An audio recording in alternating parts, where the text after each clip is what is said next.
अगर एक 100 मंजिला आलीशान बिल्डिंग बनानी हो तो क्या काम सीधे सीमेंट, सरिया और ईंट लाकर शुरू किया जा सकता है? बिल्कुल नहीं, मतलब कोई पागल ही होगा जो ऐसा करेगा। वही तो।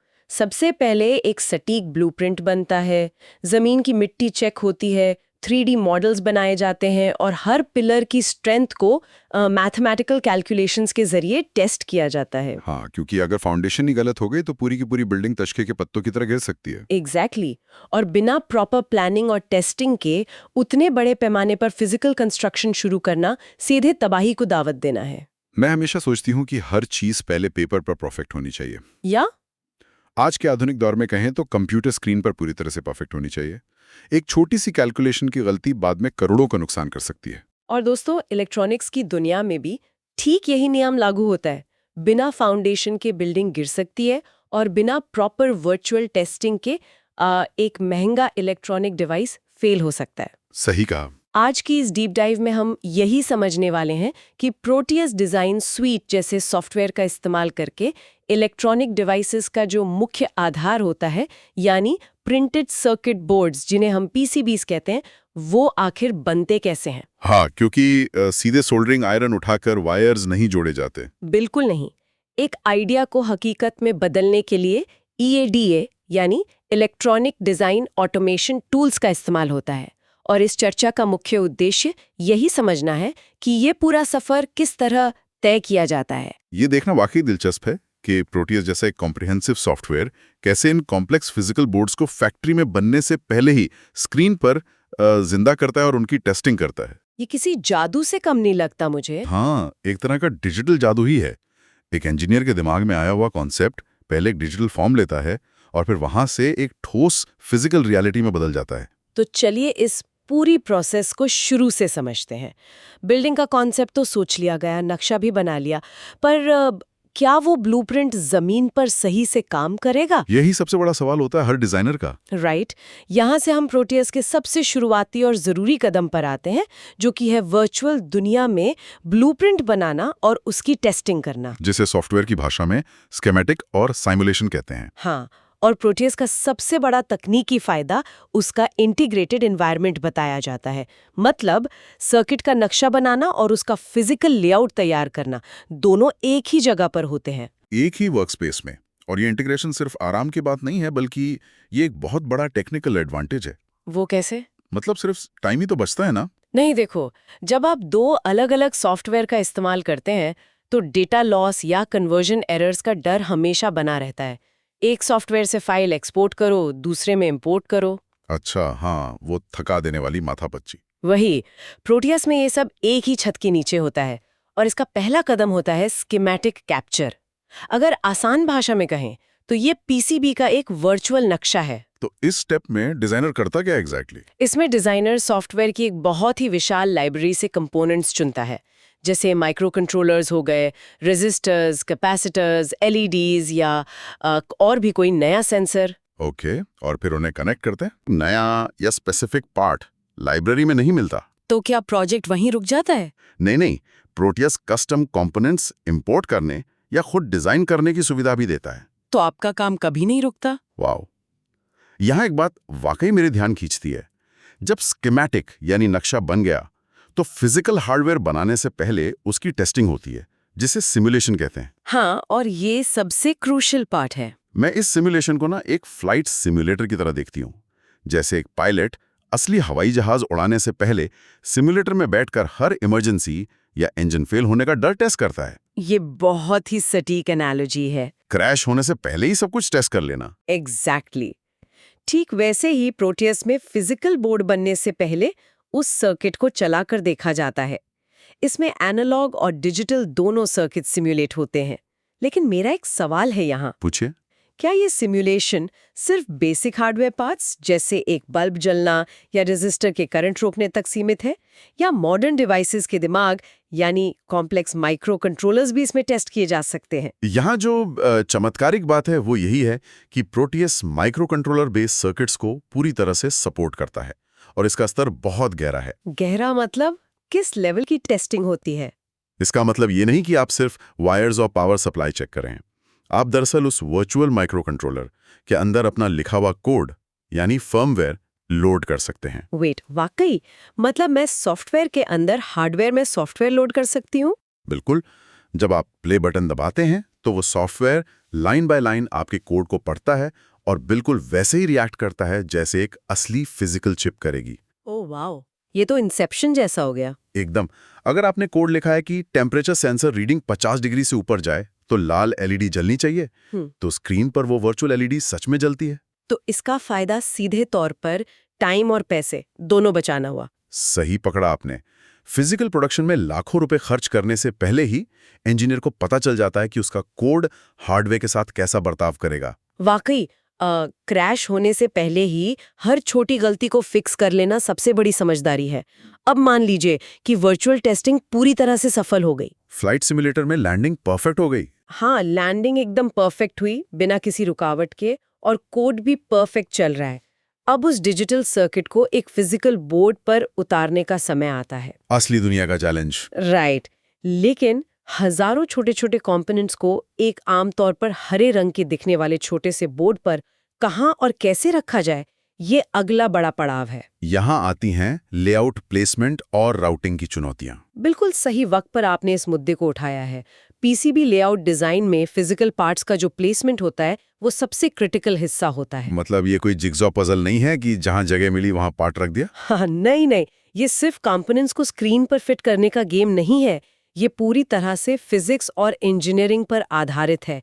डिजाइनर्स को प्लेसमेंट करते वक्त कई फिजिकल बातों का ध्यान रखना पड़ता है। जैसे कि क्या? मिसाल के तौर पे जो पार्ट्स आपस में जुड़ने वाले हैं, क्या वो एक दूसरे के करीब हैं? फिर आता है थर्मल मैनेजमेंट, यानी गर्मी कैसे बाहर निकलेगी। और क्योंकि इलेक्ट्रॉनिक्स तो गर्म होते ही हैं। एग्जैक्टली। अगर दो ऐसे कंपोनेंट्स जो बहुत ज्यादा गर्मी पैदा करते हैं उन्हें एक साथ रख दिया जाए तो बोर्ड का वो हिस्सा जल सकता है। बाप रे। और फैक्ट्री की मशीन्स का भी तो कुछ चेक होता होगा ना? हाँ बिल्कुल। फैक्ट्री में जब रोबोटिक मशीन्स इन पार्ट्स को उठाकर बोर्ड पर रखेंगी तो क्या उन्हें पर्याप्त जगह मिलेगी टकराने से बचने के लिए? इन सभी फिजिकल कॉन्स्ट्रेंट्स को प्लेसमेंट के दौरान ही सुलझाना पड़ता है। समझ गई। और जब एक बार सभी कंपोनेंट्स को उनकी सही जगह पर रख दिया जाता है तो उनके बीच इलेक्ट्रिकल कनेक्शंस बनाने होते हैं, जिसे राउटिंग कहा जाता है। सही कहा, कॉपर ट्रेसेस के जरिए। प्रोटेस में एक ऑटो राउटर फीचर होता है जो खुद ब खुद इन कंपोनेंट्स के बीच तारे या ट्रेसेस बना देता है। लेकिन मैं यहाँ थोड़ा पुशबैक देना चाहूंगी इस पॉइंट पर। आइए देखते हैं क्या पुशबैक है। अगर सॉफ्टवेयर के पास एक ऑटो राउटर है जो खुद कैलकुलेशन करके वायर्स कनेक्ट कर सकता है, तो किसी इंसान को घंटों बैठकर मैनुअल राउटिंग करने की आखिर जरूरत ही क्या है? ये एक बहुत ही आम सवाल है जो हर नया डिजाइनर पूछता है ना? ये तो वही बात हुई कि आपके पास एक सेल्फ ड्राइविंग कार है पर आप फिर भी स्टीयरिंग व्हील पकड़कर खुद ही ड्राइविंग कर रहे हैं, पसीना बहाते हुए। ये एक बहुत ही उम्दा सवाल है। ऑटो राउटर बेशक समय बचाता है और आम सीधे साधे कनेक्शंस के लिए ये बिल्कुल ठीक काम करता है, लेकिन हर इलेक्ट्रिकल कनेक्शन एक जैसा नहीं होता। मतलब कुछ वीआईपी कनेक्शंस भी होते हैं। आप उन्हें वीआईपी कनेक्शंस कह सकती हैं। जब हम क्रिटिकल सिग्नल्स की बात करते हैं, जैसे हाई स्पीड डेटा लाइंस या ऐसी वायर जहां इलेक्ट्रिकल नॉइज का बहुत डर होता है, वहां ऑटो राउटर उतना समझदार नहीं होता। तो ऑटो राउटर गलती करता है वहाँ? गलती नहीं, बस उसका मुख्य उद्देश्य सिर्फ पॉइंट ए से पॉइंट बी तक रास्ता ढूंढना होता है, चाहे वो रास्ता कितना भी अजीब या लंबा क्यों ना हो। लेकिन ऑप्टिमल परफॉर्मेंस के लिए फिजिक्स को ध्यान में रखना पड़ता है। जैसे कि कोई एग्जाम्पल दीजिए। अगर हाई स्पीड डेटा की तार को गलत तरीके से मोड़ा गया तो वो तार अचानक से एक एंटीना की तरह काम करने लगती है और आसपास के पार्ट्स में इंटरफेरेंस पैदा करती है। ओह, मैं समझ रही हूँ अब। इसलिए एक ह्यूमन इंजीनियर का इंट्यूशन और एक्सपीरियंस ही यहाँ काम आता है। एक स्किल्ड डिजाइनर मैनुअल राउटिंग के जरिए ये तय करता है कि कौन सा सिग्नल किस रास्ते से जाएगा ताकि आपस में कोई टकराव ना हो। अब बात समझ में आई पूरी तरह से। मतलब ऑटो राउटर एक अनाड़ी ड्राइवर की तरह है जो बस मंजिल पर पहुंचना चाहता है, चाहे गाड़ी गड्ढों में से क्यों ना ले जाए। हाँ, और गाड़ी का सस्पेंशन चाहे टूट जाए। राइट।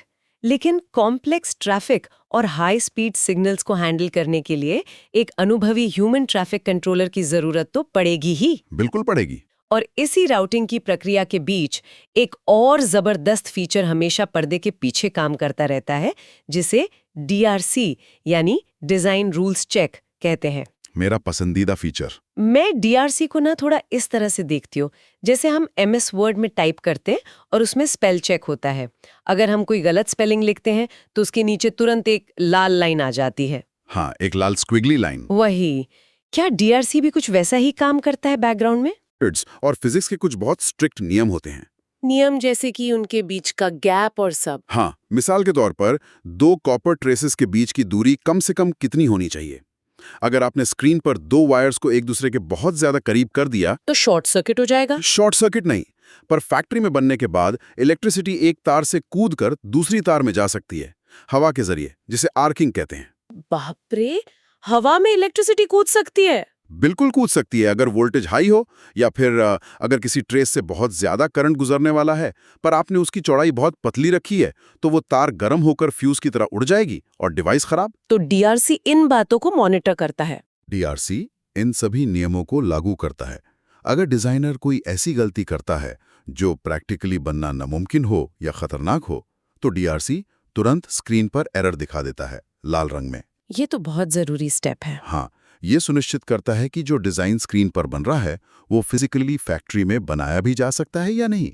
ये वर्चुअल और फिजिकल रियलिटी के बीच का ब्रिज है। तो वर्चुअल बोर्ड पर पार्ट्स लग गए, ह्यूमन इंजीनियर ने हाई स्पीड वायर्स को मैन्युअली राउट कर दिया और अपने अनाड़ी ड्राइवर को ठीक किया, और डीआरसी ने सभी नियमों को चेक भी कर लिया। सब बढ़िया चल रहा है। लेकिन एक मिनट, यहाँ एक और प्रैक्टिकल परेशानी आती है मेरे दिमाग में। क्या ये पूरा बोर्ड उस डिवाइस के केसिंग या डब्बे में फिट आएगा? ये अक्सर लोग भूल जाते हैं। वही ना, मान लीजिए किसी डिजाइनर ने एक बेहतरीन और पतले स्मार्टफोन का बोर्ड डिजाइन किया, सब कुछ टेक्निकली परफेक्ट है, पर उस पर लगा एक कैपेसिटर फोन की बॉडी से आधा इंच बाहर निकल रहा है। फिर तो फोन किसी काम का नहीं बचा। एग्जैक्टली। यहाँ सिर्फ 2D लेआउट की फ्लैट दुनिया में रहने से काम नहीं चलेगा, एक डिजाइनर को 3D दुनिया में आना ही पड़ता है। और प्रोडियस में कमाल का 3D विजुअलाइजेशन फीचर मौजूद है। हाँ, और ये फीचर पीसीबी का एक बिल्कुल रियलिस्टिक 3D व्यू प्रदान करता है। इसका मुख्य उद्देश्य सिर्फ डिजाइन को सुंदर दिखाना नहीं है, बल्कि मैकेनिकल कंस्ट्रेंट्स और फिजिकल टकराव को पहचानना है। मैकेनिकल कंस्ट्रेंट्स कैसे? जैसे जब बोर्ड केसिंग के अंदर जाएगा तो क्या माउंटिंग होल्स ठीक उस जगह पर हैं जहां केसिंग में स्क्रू लगने हैं? क्या कोई कंपोनेंट इतना लंबा है कि वो ऊपरी ढक्कन से टकराएगा? ओ, मतलब कवरबंदी नहीं होगा। वही असेंबलिंग और मैन्युफैक्चरिंग की स्टेज पर आने वाले हजारों रुपए और समय को बर्बाद होने से बचाने के लिए ये 3D व्यू इन सभी फिजिकल टकराव को पहले ही उजागर कर देता है। तो आप उसको घुमाकर देख सकते हैं। बिल्कुल। एक इंजीनियर बोर्ड को हर एंगल से घुमाकर जूम इन करके देख सकता है कि कहाँ क्या टकरा रहा है। तो चलिए, जब 3D चेक भी हो गया और सब कुछ बिल्कुल फिट और फाइनल हो गया, तो आखिरी कदम क्या होता है? आखिरी कदम होता है फैक्ट्री से बात करना। पर फैक्ट्री वालों को स्क्रीन की फोटो खींचकर या व्हाट्सएप पर तो भेज नहीं सकते। इस आखिरी कदम को गर्बर फाइल्स जनरेट करना कहते हैं ना? हाँ, गर्बर फाइल्स, यही वो जादुई फाइल्स हैं। अब यहाँ एक और एनोलॉजी मेरे दिमाग में आती है। क्या हम इन गर्बर फाइल्स को एक यूनिवर्सल ट्रांसलेटर मान सकते हैं? थोड़ा और समझाइए। या फिर इसको इस तरह देखना ज्यादा सही होगा कि ये एक इम्यूटेबल पीडीएफ है, मतलब एक ऐसी फाइल जो सीधे प्रिंटर को भेजी जाती है और जिसमें अब कोई बदलाव नहीं हो सकता। देखिए, यूनिवर्सल ट्रांसलेटर से ज्यादा आपकी दूसरी एनालॉजी जो है ना, इम्यूटेबल पीडीएफ वाली, वो बिल्कुल सटीक बैठती है यहाँ। अच्छा, ऐसा क्यों? क्योंकि गर्बर फाइल्स इलेक्ट्रॉनिक्स मैन्युफैक्चरिंग की यूनिवर्सली एक्सेप्टेड भाषाएं हैं। ये एक आखिरी ब्लूप्रिंट है। जब प्रोटियस से इन फाइल्स को एक्सपोर्ट किया जाता है तो दरअसल बोर्ड की हर एक लेयर की अलग-अलग हाईली प्रिसाइज और मैथमेटिकल ड्राइंग्स एक्सपोर्ट होती हैं। हर लेयर की अलग फाइल होती है? बिल्कुल। एक फाइल सिर्फ टॉप कॉपर लेयर बताती है, दूसरी फाइल बॉटम कॉपर लेयर बताती है, एक फाइल सोल्डर मास्क के लिए होती है जो बोर्ड को उसका हरा या नीला रंग देता है, और वो जो बोर्ड पे सफेद रंग से लिखा होता है R1, C2 और सब, हाँ, उसे सिल्क स्क्रीन कहते हैं, और उसकी भी एक अलग फाइल होती है। उसके अलावा ड्रिल फाइल होती है जो मशीन को बताती है कि कहाँ और कितने मिलीमीटर का छेद करना है। ये तो बहुत ज्यादा डिटेल्ड है। ये फाइल्स इतनी सटीक होती हैं कि 1 मिलीमीटर के हजारवें हिस्से का भी ध्यान रखती हैं। इसलिए एक अच्छे इंजीनियर के लिए ये निहायत जरूरी है कि गर्बर फाइल्स जनरेट करने के बाद उन्हें मैन्युफैक्चरर की स्पेसिफिकेशंस के साथ डबल चेक किया जाए, क्योंकि फैक्ट्री वालों को अपना दिमाग नहीं लगाना है। एग्जैक्टली। फैक्ट्री ठीक वही बनाएगी जो इन फाइल्स में लिखा होगा। एक छोटी सी एक्सपोर्ट गलती पूरी मैन्युफैक्चरिंग बैच को, करोड़ों के माल को कचरे में बदल सकती है। बाप रे, इस आखिरी स्टेज पर प्रेशर तो काफी ज्यादा होता होगा एक डिजाइनर पर। पसीने छूट जाते हैं सबमिट बटन दबाते वक्त। मैं समझ सकती हूँ। अब फाइल फैक्ट्री जाने के लिए तैयार है, लेकिन चर्चा को आगे बढ़ाते हुए यहाँ एक आम डिजाइन और एक प्रोफेशनल डिजाइन के बीच का फर्क समझना भी बहुत जरूरी लग रहा है मुझे। ये बहुत इंपॉर्टेंट पॉइंट है। क्योंकि एक चलता फिरता बोर्ड बनाना जो शायद लैब में 1-2 दिन चल जाए वो एक अलग बात है, पर एक ऐसा परफेक्ट और रिलायबल बोर्ड बनाना जो सालों तक बिना खराब हुए आपके डिवाइस में चले, वो बिल्कुल अलग बात है। असली इंजीनियरिंग वही है। तो ऐसे कौन से फिजिक्स के नियम हैं जो एक डिजाइन को बेहतरीन बनाते हैं, जिन्हें इंडस्ट्री में पीसीबी डिजाइन के बेस्ट प्रैक्टिसेस कहा जाता है? देखो, इसमें सबसे पहला और मुख्य नियम है ट्रेसेस को, यानी कॉपर की तारों को छोटा और सीधा रखना। ऐसा क्यों जरूरी है? लंबा रखने से क्या नुकसान है? इससे सिग्नल की शुद्धता यानी सिग्नल इंटेग्रिटी पे क्या असर पड़ता है? इसके पीछे ना फिजिक्स के बहुत ही बुनियादी पर शक्तिशाली नियम काम करते हैं। जब आपकी कॉपर ट्रेस लंबी होती है तो उसमें 2 चीजें बढ़ जाती हैं। एक है रेजिस्टेंस यानी रुकावट, और दूसरा है इंडक्टेंस। रेजिस्टेंस का तो मुझे पता है, करंट रुकता है। हाँ, रेजिस्टेंस की वजह से वोल्टेज ड्रॉप होता है। मतलब जो करंट शुरू में भेजा गया था वो मंजिल तक पहुंचते पहुंचते कमजोर पड़ जाता है। लेकिन इससे भी बड़ी समस्या इंडक्टेंस की है। इंडक्टेंस क्या करता है? हाई फ्रीक्वेंसी सिग्नल्स जैसे कि आधुनिक प्रोसेसर्स और स्मार्टफोन्स में होते हैं। जब एक लंबी और घुमावदार तार से गुजरते हैं तो वो तार अचानक से एक रेडियो एंटीना की तरह काम करने लगती है। वेट, खुद की तार एंटीना बन जाती है? बिल्कुल, और वो अपने आसपास इलेक्ट्रोमैग्नेटिक वेव्स छोड़ती है जो दूसरी तारों में जाकर नॉइज या गड़बड़ी पैदा कर सकती है। डेटा करप्ट हो सकता है। ओ तेरी! इसलिए ट्रेस जितनी छोटी और सीधी होगी, एंटीना इफेक्ट उतना ही कम होगा और सिग्नल अपनी शुद्धता बनाए रखेगा बिना डेटा लॉस के। ये एंटेना वाला लॉजिक वाकई आंखें खोलने वाला है। मतलब आपकी अपनी ही लंबी तार आपके ही डिवाइस के लिए दुश्मन बन सकती है बिना आपको पता चले। सही कहा, अंदर ही अंदर सैबोटाज करती है। इसी नॉइज को रोकने के लिए एक और प्रैक्टिस का इस्तेमाल होता है जिसे ग्राउंड प्लेन्स कहते हैं। ये ग्राउंड प्लेन्स क्या भला है? EMI यानी इलेक्ट्रोमैग्नेटिक इंटरफेरेंस को समझने के लिए एक सिंपल मिसाल लेते हैं। मान लीजिए 2 लोग एक ही कमरे में अलग अलग फोन पर जोर जोर से बात कर रहे हैं। तो बहुत शोर होगा और कंफ्यूजन होगी। हाँ, एक की आवाज दूसरे की कॉल में दखल देगी, जिसे हम क्रॉस टॉक कहते हैं। इलेक्ट्रॉनिक्स में भी बिल्कुल यही होता है। जब 2 सिग्नल ट्रेसेस आसपास होती हैं तो एक का सिग्नल दूसरे में दखल देता है। तो इस क्रॉस टॉक को रोकने के लिए क्या करते हैं? वहां काम आता है ग्राउंड प्लेन। ये एक बहुत बड़ा फैला हुआ कॉपर का हिस्सा होता है जो पीसीबी के एक पूरी लेयर पर बिछा दिया जाता है, एक चादर की तरह। ओके, तो ये चादर क्या करती है? ये एक साउंड प्रूफ दीवार की तरह काम करता है। ये इस रोग इलेक्ट्रोमैग्नेटिक एनर्जी को एब्जॉर्ब कर लेता है और सर्किट को शांत और स्टेबल बनाता है। वाओ, साउंड प्रूफ दीवार, क्या एनालॉजी है। बिना ग्राउंड प्लेन के इतने फास्ट कॉम्प्लेक्स सर्किट्स आज के दौर में चल ही नहीं सकते, क्रैश हो जाएंगे तुरंत। क्या बात है। और तीसरी सबसे जरूरी चीज मेरे हिसाब से, जिसे अक्सर शुरुआती डिजाइनर्स नजरअंदाज कर देते हैं, वो है थर्मल मैनेजमेंट, यानी गर्मी का प्रबंधन। हाँ, क्योंकि सब कुछ हीट होता है। हम सब जानते हैं कि इलेक्ट्रॉनिक पार्ट्स चलने पर गर्म होते हैं। अगर कंपोनेंट्स के बीच पर्याप्त जगह ना छोड़ी जाए तो हवा का फ्लो नहीं बनेगा और बोर्ड फ्राई हो जाएगा। लेकिन यहाँ एक टेक्निकल टर्म आता है, थर्मल वायर्स। ये छोटे छोटे लाइफ सेवर्स हैं। इन्हें थोड़ा आसान भाषा में समझते हैं। क्या इन्हें पीसीबी के अंदर लगे छोटे छोटे एग्जॉस्ट पाइप्स की तरह देखा जा सकता है? थर्मल वायर्स बिल्कुल एग्जॉस्ट पाइप्स की तरह ही काम करते हैं। आपकी एनालॉजी एकदम परफेक्ट है। जब कोई माइक्रो प्रोसेसर या पावर कंपोनेंट बहुत ज्यादा गर्मी पैदा करता है तो सिर्फ सरफेस की हवा उस गर्मी को निकालने के लिए काफी नहीं होती, तो हीट फंस जाती है वहां। हाँ, और चिप जल सकती है। ऐसे में डिजाइनर उस कंपोनेंट के ठीक नीचे बोर्ड में छोटे छोटे छेद या वियास कर देता है जिन पर कॉपर की कोटिंग होती है। ओह, तो उन छेद से हवा आर पार जाती है? हवा नहीं, गर्मी ट्रैवल करती है। ये छेद गर्मी को बोर्ड की ऊपरी सतह से खींचकर बोर्ड के निचले हिस्से में मौजूद बड़े कॉपर एरियाज तक पहुंचा देते हैं जल्दी से। अच्छा, मतलब हीट का हाईवे बन जाता है। बिल्कुल, वहां से गर्मी आसानी से पूरी बोर्ड पर फैलकर हवा में मिल जाती है। ये छोटे छोटे होल्स बोर्ड को कूल रखते हैं और उसकी उम्र सालों बढ़ा देते हैं। ये तो सच में एग्जॉस्ट पाइप जैसा ही हुआ। इसके साथ ही एक आखिरी प्रैक्टिस और होती है जो प्रोफेशनल डिजाइन्स को अलग बनाती है। वो है डिजाइन में टेस्ट पॉइंट्स शामिल करना। हाँ, टेस्ट पॉइंट्स का फायदा शायद मैन्युफैक्चरिंग के बाद होता है ना? हाँ, ताकि अगर फैक्ट्री में बनने के बाद या आगे चलकर बोर्ड में कोई खराबी आए तो इंजीनियर्स उसमें एक मल्टीमीटर लगाकर आसानी से पढ़ सके। सही कहा आपने। टेस्ट पॉइंट्स ट्रबल शूटिंग को आसान बनाते हैं ताकि पूरे बोर्ड को खुरचना ना पड़े। अगर हम इन सभी बातों को एक बड़ी तस्वीर से जोड़ें तो ये बेस्ट प्रैक्टिसेस सिर्फ एक बोर्ड को किसी लैब के आरामदायक एनवायरनमेंट में चलाने के लिए नहीं होती हैं। तो रियल वर्ल्ड एप्लीकेशन के लिए होती हैं। हाँ, ये प्रैक्टिसेस इसलिए होती हैं ताकि वो डिवाइस दुनिया के किसी भी कोने में, चाहे वो राजस्थान की बहुत ज़्यादा गर्मी हो, सियाचिन की सर्दी हो, गाड़ी का वाइब्रेशन हो या इलेक्ट्रिकल नॉइज से भरी कोई भारी फैक्ट्री हो, हर जगह अपनी रिलायबिलिटी और सेफ्टी बनाए रखें। मतलब वो हर कंडीशन सर्वाइव कर सके।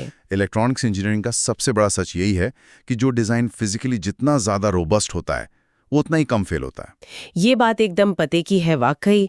ये छोटी छोटी और बारीक डिटेल्स जैसे एक ठीक जगह पर लगा हुआ thermal wire, exhaust pipe, noise को रोकने वाला ग्राउंड प्लेन या एक परफेक्टली सीधा राउटेड ट्रेस किसी भी इलेक्ट्रॉनिक डिवाइस की उम्र सालों तक बढ़ा सकते हैं। और हमें पता भी नहीं चलता। वही तो मैं सोच रही थी, हम अक्सर इन गहरी बातों पर ध्यान ही नहीं देते जब हम मजे से सोफा पर बैठकर अपना स्मार्टफोन या लैपटॉप इस्तेमाल कर रहे होते हैं।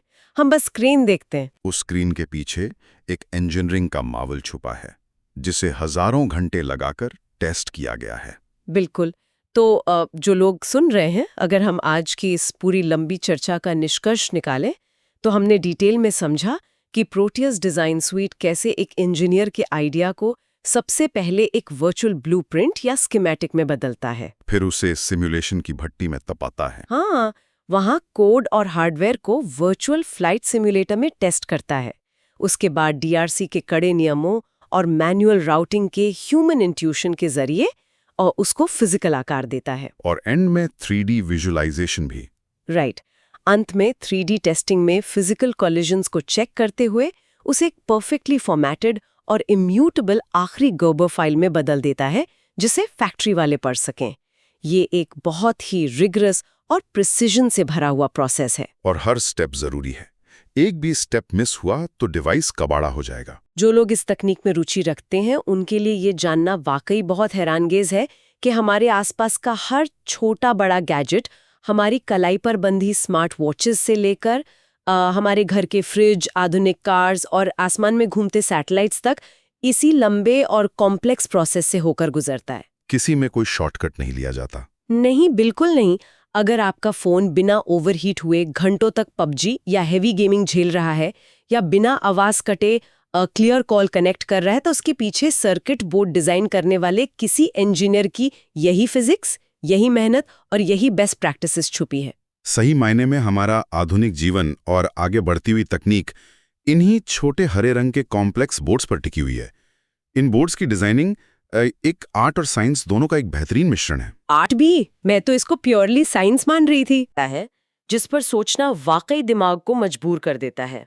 कैसा विचार, बताइए जरा। अगर आज प्रोटियस जैसा सॉफ्टवेयर माइक्रो कंट्रोलर्स के फर्मवेयर को सेकंड्स में टेस्ट कर सकता है, हीट डिसिपेशन का हिसाब लगा सकता है और डीआरसी के जरिए फिजिक्स के सारे नियम लागू कर सकता है। हाँ, लगभग सब कुछ ऑटोमेशन पे जा रहा है। तो सोचिए, जिस तेज रफ्तार से आर्टिफिशियल इंटेलिजेंस यानी एआई आगे बढ़ रहा है, क्या आने वाले समय में इस फील्ड में किसी इंसानी इंजीनियर की जरूरत बचेगी? हाँ, ये एक बहुत बड़ा और गहरा पॉइंट उठाया आपने। क्या एक दिन ऐसा आएगा जब एआई खुद ही सिर्फ एक वर्बल कमांड सुनकर कि जैसे मुझे एक नए स्मार्टफोन का बोर्ड बना दो, सेकंड्स के अंदर optimally routed, perfect thermal management वाला और इंटरफेरेंस फ्री पीसीबी डिजाइन कर लेगा अपने आप? ये वाकई एक बहुत ही बड़ा और किसी हद तक डराने वाला पर एकदम वाजिब सवाल है आज के माहौल में। ऑटोमेशन इलेक्ट्रॉनिक्स की दुनिया में लगातार बढ़ रहा है, इसमें कोई शक नहीं है। तो क्या हम इंजीनियर्स की जॉब्स डेंजर में हैं? देखिए, जिस तरह से मशीन लर्निंग मॉडल्स डेटा को समझ रहे हैं, डीआरसी चेक्स और ऑटो राउटिंग का अगला बड़ा लेवल एआई ही होने वाला है, ये तय है। पर क्या वो कंप्लीटली रिप्लेस कर देगा हमें? वही सबसे बड़ा कैच है। क्या वो एआई उस इंसानी इंट्यूशन, उस गट फीलिंग को रिप्लेस कर पाएगा जो एक ह्यूमन इंजीनियर एक क्रिटिकल हाई स्पीड सिग्नल को क्रॉस टॉक से बचाने के लिए इस्तेमाल करता है? जो उस आर्ट और साइंस की आपने बात की। एग्जैक्टली। क्या एआई आर्ट और साइंस के उस मिश्रण को, उस नजरिए को समझ पाएगा या सिर्फ कोल्ड लॉजिक पर चलेगा? ये आने वाला वक्त ही बताएगा। हो सकता है वो एक बेहतरीन टूल बन जाए डिजाइनर के हाथ में? बड़ा ही सोचने वाला सवाल है ये वाकई। जैसे हमने शुरू में बात की थी, आलीशान बिल्डिंग बनाने के लिए सटीक ब्लूप्रिंट चाहिए होता है, पर क्या होगा जब वो ब्लूप्रिंट बनाने वाला और हजारों कैलकुलेशंस एक पल में करने वाला आर्किटेक्ट कोई इंसान नहीं बल्कि कोई बेजान एल्गोरिदम हो? बिल्डिंग शायद परफेक्ट बने, पर उसमें वो इंसानी टच होगा या नहीं, ये देखना होगा। बिल्कुल। इस पर जरूर विचार कीजिएगा सुनने वालों। तब तक नए आइडियाज और डिजाइन्स की इस अजीब और नायाब दुनिया को एक्सप्लोर करते रहिए और आसपास की तकनीक के पीछे छुपे इन हरे बोर्ड्स को नए और शुक्रगुजार नजरिए से देखते रहिए।